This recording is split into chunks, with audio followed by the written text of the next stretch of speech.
এবারে হ্যাঁ আই যদি ওরা যা কথা কমু সব কম ইংলিশে বুঝছো? হ্যাঁ, হ্যাঁ। ইংলিশ ছাড়া আর কোনো কথা হইবে না। না। যতদিন বাইসে থাকবো ততদিন ইংলিশ, ঠিক আছে? আচ্ছা আচ্ছা হাই হ্যালো ই ই हे प्रभु हे हरि राम कृष्ण जगन्नाथ प्रेमानंद ये क्या हुआ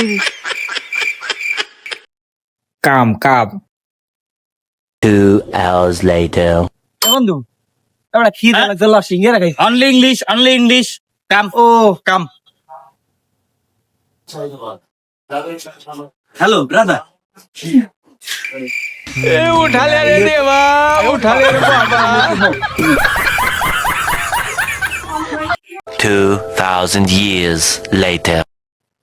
এ ভাই মুই ভাবছিলাম কি মোরা এখন হচ্ছে বাংলাই কথা কই বেটা হ্যাঁ হালার ভালা মুই এতটা বছর কে লোকে কথা কই নাই বোবা হইয়া রইছি প্রতিজ্ঞা করছি কথা কম কইলে ইংলিশে এখন বাস আর 2টা দিন আন তুমি বাংলায় কথা কবা